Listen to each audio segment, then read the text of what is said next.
అరుదైన olive Ridley తాబేళ్లను కాపాడుకోవాల్సిన అవసరం ఉందన్నారు సినీ నటి జంతు సంరక్షకురాలు అమల. విశాఖపట్నంలోని ఆర్కే బీచ్ నుంచి భీమునిపట్నం సముద్ర తీరంలో వేలాది ఆలివ్ రిడ్లే తాబేళ్లను సురక్షితంగా సముద్రంలో వదిలిపెట్టారు జంతు సంరక్షణ కార్యకర్తలు. ఈ కార్యక్రమానికి అమల చీఫ్ గెస్ట్ గా హాజరయ్యారు. అరుదైన జంతుజాలం అంతరించిపోకుండా కాపాడాలని సూచించారు.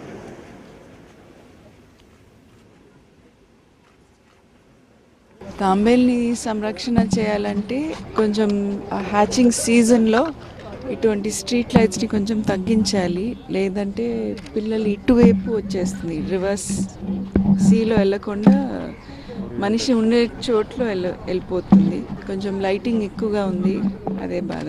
బీచ్ కూడా శుభ్రంగా పెట్టుకుంటే వాటికి ఏమీ హాని లేకుండా ఉంటుంది. లేకపోతే చెత్త చెదారు ప్లాస్టిక్స్ వలన వాటికి చాలా హాని అవుతుంది.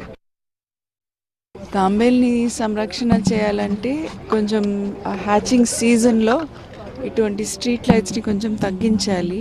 లేదంటే పిల్లలు ఇటువైపు వచ్చేస్తుంది, రివర్స్ సీలో వెళ్ళకుండా మనిషి ఉండే చోట్లో వెళ్ళిపోతుంది. కొంచెం లైటింగ్ ఎక్కువగా ఉంది, అదే బాధ.